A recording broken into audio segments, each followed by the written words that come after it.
अस्सलामुअलैकुम वरहमतुल्लाहि वबरकातुहू। बच्चों, इससे पहले की वीडियो में हमने सबक नंबर 15 सेवाग्राम पढ़ा था।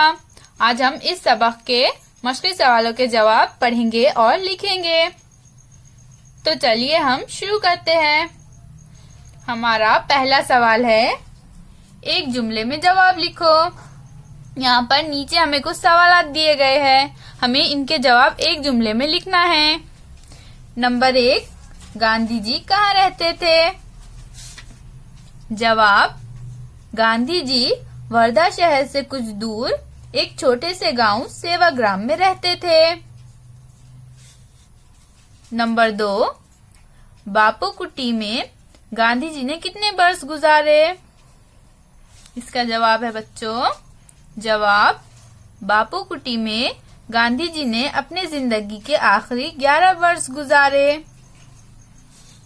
नंबर 3, गांधी जी की कुटिया में कौन सी चीजें रखी हुई है?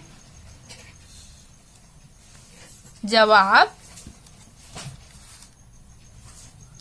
गांधी जी की कुटिया में उनकी लाठी, चरखा, कलमदान, चश्मा और घड़ी वगैरह रखी हुई है। नंबर 4, हर तख्ती पर क्या लिखा हुआ है? जवाब, हर तख्ती पर किसी न किसी मजहब की दुआ लिखी हुई है। नंबर 5, आज भी हर मजहब की दुआ कहाँ पढ़ी जाती है?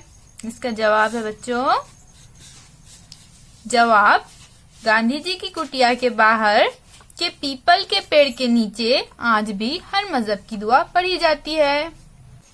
हमारा अगला सवाल है बच्चों, दी हुई मिसाल के मुताबिक नीचे दिए हुए लफ्जों के आखिर में खाना लगाकर लफ्ज बनाओ।